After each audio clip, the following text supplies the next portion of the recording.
ನಮ್ಮ ತಾಲೂಕಿನ ಸರ್ಕಾರಿ ಪ್ರಥಮ ದರ್ಜೆ ಕಾಲೇಜಿನಲ್ಲಿ ಇವತ್ತು ಕರ್ನಾಟಕ ಸರ್ಕಾರದ ವಾರ್ತಾ ಮತ್ತು ಸಾರ್ವಜನಿಕ ಸಂಪರ್ಕ ಇಲಾಖೆಯ ಸಹಯೋಗದೊಂದಿಗೆ ವ್ಯಸನ ಮುಕ್ತ ದಿನವನ್ನ ಆಚರಣೆ ಮಾಡ್ತಾ ಇದ್ವಿ. ಡಾಕ್ಟರ್ ಮಹಾಂತ ಶಿವಯೋಗಿಗಳ ಜನ್ಮ ದಿನಾಚರಣೆಯ ಪ್ರಯುಕ್ತ ಅವರು ಸಮಾಜಕ್ಕೆ ತೋರಿಸಿದ ಮಾರ್ಗದರ್ಶನ, ಡಾಕ್ಟರ್ ಮಹಾಂತ ಶಿವಯೋಗಿಗಳ ಅವರ ಜೀವನದ ಉದ್ದಕ್ಕೂ ಕೂಡ ಸಮಾಜದಲ್ಲಿ ಏನು ಈ ಒಂದು ಮದ್ಯಪಾನ ಅಥವಾ ಅಮಲಿನ ಪದಾರ್ಥಗಳ ವಿರುದ್ಧ ಹೋರಾಟ ಮಾಡಿದ್ರು, ಅವರ ನೆನಪಿಗಾಗಿ ಇವತ್ತು ಈ ದಿನಾಚರಣೆಯನ್ನ ಆಚರಣೆ ಮಾಡ್ತಾ ಇದ್ದೀವಿ. ನನ್ಗನ್ಸುತ್ತೆ ಫಸ್ಟ್ ಗ್ರೇಡ್ ಡಿಗ್ರಿ ಕಾಲೇಜ್ಗೆ ಇದು ಅವಶ್ಯಕವಾಗಿ ಇರ್ತಕ್ಕಂಥ ವಿಚಾರ ಅಂತ ಹೇಳಿ. ಚನ್ನಪಟ್ಟಣದಲ್ಲೂ ಕೂಡ ಅದಲ್ಲೇ ನಾನು ಕೇಳ್ತಾ ಇದ್ದೀನಿ. ಇವತ್ತಿನ ದಿವಸ ಯುವಕ ಯುವತಿಯರು ಈ ಡ್ರಗ್ಸ್ ನ ಸೆಳೆತಕ್ಕೆ ಕೆಲವರು ಸಿಕ್ಕಾಕೊಂಡಿದ್ದಾರೆ. ಅವರು ಕೆಲವು ಬೇರೆಯವರಿಗೆ ಪ್ರಚೋದನೆ ಮಾಡ್ತಾರೆ.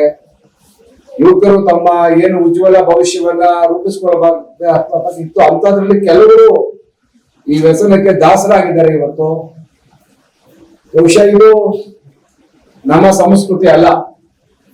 ನೀವು ದಿನ ಮಾಧ್ಯಮದಲ್ಲಿ ಪತ್ರಿಕೆಗಳಲ್ಲಿ ನೋಡ್ತಾ ಇರ್ತೀರಿ, ಬಹಳಷ್ಟು ಜನ ಹೊರದೇಶದವರು ಬೇರೆ ಬೇರೆ ದೇಶದ ಈ ಡ್ರಗ್ ಪೆಡ್ಲರ್ಸ್ ಅಂತೀವಿ, ಅದನ್ನ ಈ ವ್ಯಸನದ ಪದಾರ್ಥಗಳನ್ನ ತಂದು ಭಾರತ ದೊಡ್ಡ ಮಾರುಕಟ್ಟೆ, ಅದರಲ್ಲೂ ವಿದ್ಯಾರ್ಥಿನಿಯರನ್ನ ಸುಲಭವಾಗಿ ನಾವು ಅವ್ರನ್ನ ಸೆಳಿಬಹುದು ಅಂತೇಳಿ ಅದನ್ನ ಇಡೀ ದೇಶದ ಉದ್ದಗಲಕ್ಕೂ ವಿದ್ಯಾರ್ಥಿಗಳನ್ನೇ ಮುಖ್ಯವಾಗಿ ಟಾರ್ಗೆಟ್ ಮಾಡಿಕೊಂಡು ಇವತ್ತು ಅದನ್ನ ಹಂಚತಕ್ಕಂತ, ಅದನ್ನ ಪ್ರಚಾರ ಮಾಡ್ತಕ್ಕಂಥದಕ್ಕೆ ಹೊರದೇಶದ ಕೈ ಕೆಳಕ ಬಹಳ ಇದೆ.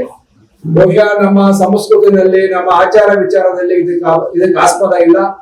ನಮ್ಮ ಗುರುಹಿರಿಯರಾಗ್ಲಿ, ನಮ್ಮ ಪೂರ್ವಿಕರಾಗ್ಲಿ, ನಮ್ಮ ಪೇರೆಂಟ್ಸ್ ಆಗ್ಲಿ ಇದನ್ನ ಯಾರು ನಮ್ಗೆ ಪ್ರೋತ್ಸಾಹ ಮಾಡೋದಿಲ್ಲ. ಆದ್ರೆ ಏನು ಬೆಳೀತಕ್ಕಂತ ಮನಸ್ಸು ಬಹಳ ಚಂಚಲವಾಗಿರ್ತಕ್ಕಂಥ ಈ ವಯಸ್ಸಿನಲ್ಲಿ ಬಹಳ ಸುಲಭವಾಗಿ ಈ ಒಂದು ವ್ಯಸನಕ್ಕೆ ದಾಸನ ಮಾಡ್ಬೋದು ಅಂತ ಹೇಳಿ ಬಹಳ ಜನ ಪ್ರಯತ್ನ ಪಡ್ತಾರೆ. ಅದಕ್ಕೆ ಟಾರ್ಗೆಟ್ ಮಾಡೋದೇ ಶಾಲಾ ಕಾಲೇಜುಗಳನ್ನ. ಆ ದೃಷ್ಟಿಯಿಂದ ಇವತ್ತು ಏನು ಡಾಕ್ಟರ್ ಮಹಾಂತ ಶಿವಯೋಗಿಗಳ ವಿಚಾರ ಇದೆ, ಅದನ್ನ ಸಮಾಜಕ್ಕೆ ನಮ್ಮ ವಿದ್ಯಾರ್ಥಿನಿಯರಿಗೆ ತಿಳಿಸೋದ್ರ ಮುಖಾಂತರ ಅವ್ರನ್ನ ವ್ಯಸನ ಮುಕ್ತರಾಗಿ ಮಾಡಬೇಕು, ಅವ್ರನ್ನ ಸಮಾಜದಲ್ಲಿ ಸುಶಿಕ್ತರನ್ನಾಗಿ ಮಾಡಿ ಮುಖ್ಯ ವಾಹಿನಿಗೆ ತರಬೇಕು ಅನ್ನೋ ಒಂದು ಸದುದ್ದೇಶದಿಂದ ವಾರ್ತಾ ಮತ್ತು ಸಾರ್ವಜನಿಕ ಸಂಪರ್ಕ ಇಲಾಖೆಯ ಸಹಯೋಗದೊಂದಿಗೆ ಇವತ್ತು ಕಾಲೇಜಿನಲ್ಲಿ ಕಾರ್ಯಕ್ರಮವನ್ನು ಹಮ್ಮಿಕೊಂಡಿದ್ದೀರಿ. ಆ ಕಾರ್ಯಕ್ರಮಕ್ಕೆ ಇವತ್ತು ನಮ್ಮ ತಹಸೀಲ್ದಾರ್ ಇದ್ದಾರೆ, ಇವತ್ತು ಪ್ರಿನ್ಸಿಪಾಲ್ ಇದ್ದಾರೆ, ಮತ್ತು ತಮ್ಮನ್ನ ಕುರಿತು ಮಾತಾಡಲು ಡಾಕ್ಟರ್ ಲಕ್ಷ್ಮಿ ಪದ್ಮರೇಖ್ ಅವರು ಬಂದಿದ್ದಾರೆ. ಬಹಳಷ್ಟು ಜನ ಅದರ ಬಗ್ಗೆ ಗೊತ್ತಿರ್ತಕ್ಕಂಥವ್ರು, ವಿಚಾರವಾದಿಗಳು ತಮ್ಮನ್ನ ಕುರಿತು ಮಾತಾಡಿದ್ದಾರೆ.